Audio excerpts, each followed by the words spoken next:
Até vídeo tá difícil gravar para vocês, tá? Eu tive que dar uma pausa aqui, vou voltar numa parte 2.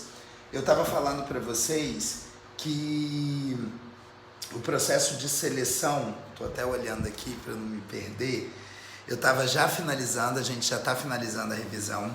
Eu tava falando com vocês das ferramentas para seleção, a gente falou de entrevista de competência, dinâmica de grupo, teste psicológico, ambientação, prova prática, tudo isso é utilizado em processos de seleção. Mas é muito importante a gente alinhar as necessidades da instituição com a disponibilidade do mercado. Porque esse costuma ser um fator que costuma atrapalhar muito o processo seletivo, que é uma expectativa muito grande do empresário ou do gerente. E a gente precisa coordenar muito isso com o cliente que está solicitando.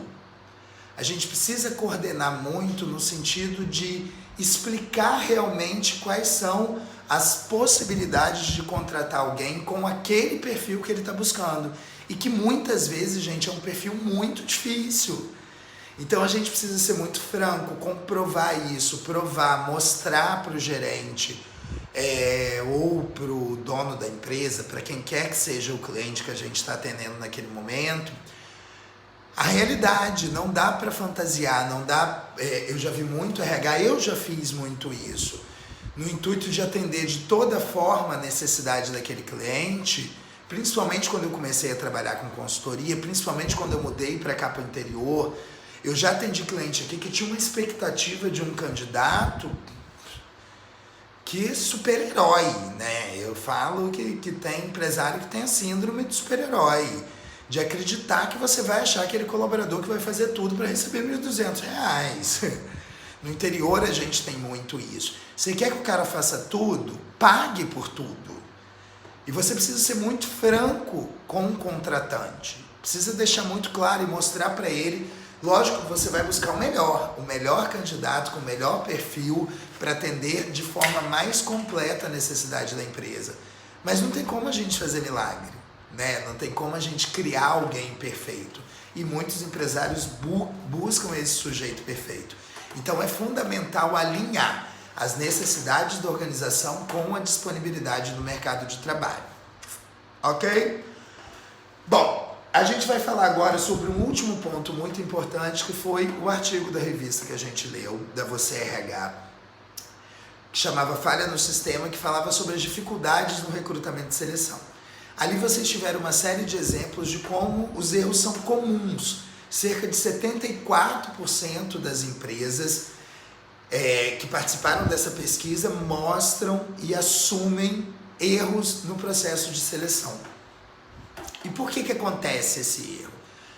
Muitas vezes não está dentro do domínio do selecionador, não está dentro do domínio do psicólogo ou do RH ou do profissional de gestão de pessoas. São fatores que ultrapassam a nossa realidade.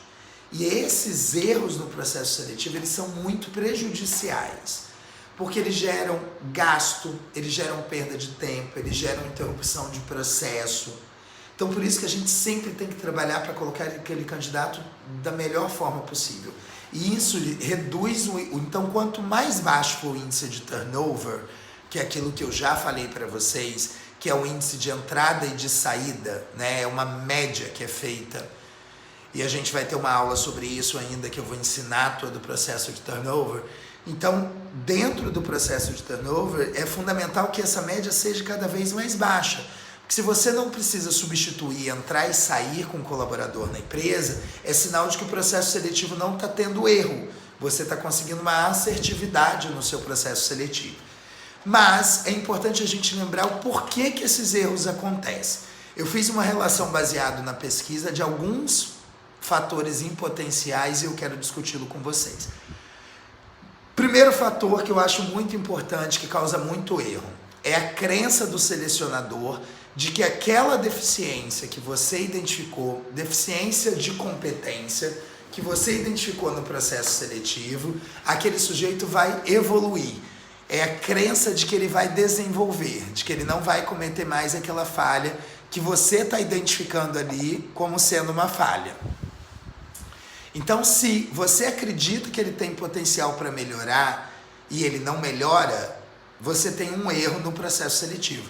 Eu vou tentar trazer um exemplo mais figurado para vocês, tá? Mais claro.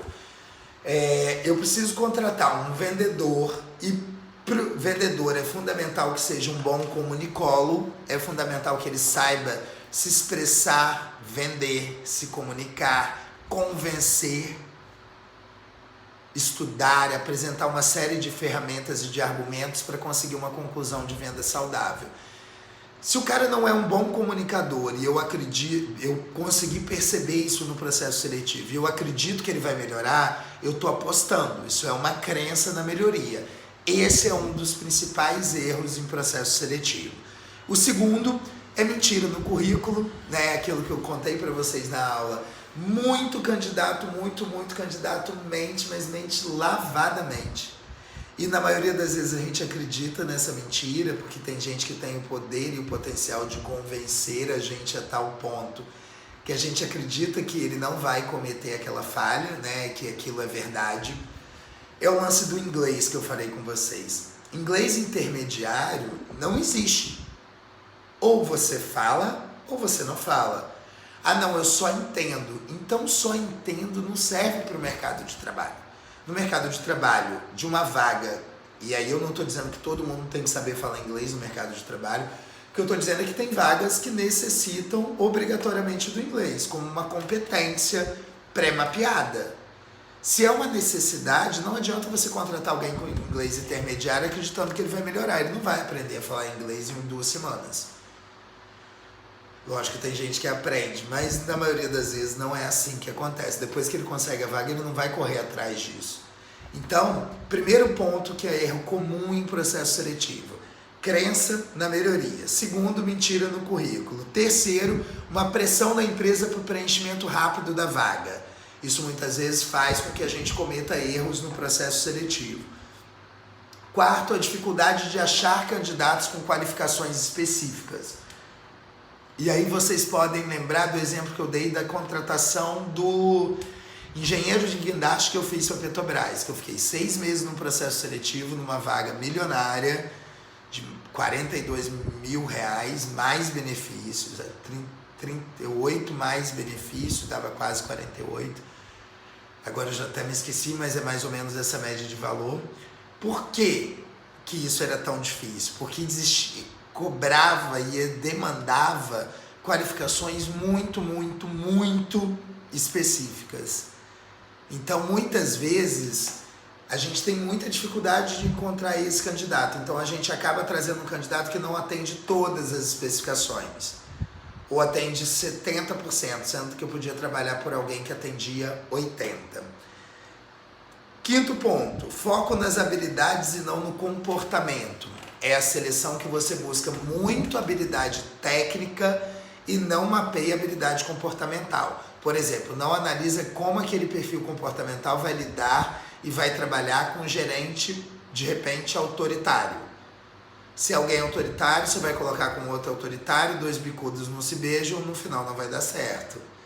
Então é fundamental você trazer alguém que tenha competências, além de técnicas, comportamentais para o cumprimento daquela vaga, no sentido de atender as competências necessárias. Ou existe uma outra dificuldade que é a falta de ferramentas do processo seletivo. Como que você vai contratar um soldador sem aplicar um teste psicológico, entendendo o quanto de atenção centrada que ele precisa ter para executar uma boa função de soldador? Por exemplo, o exemplo do frentista, ele precisa ser muito atento, senão ele erra no manuseio da bomba. E aí, se você não tem um teste de atenção centrada, você tem uma falta de ferramenta técnica de avaliação. Isso é um outro componente que pode gerar muito erro em processo seletivo.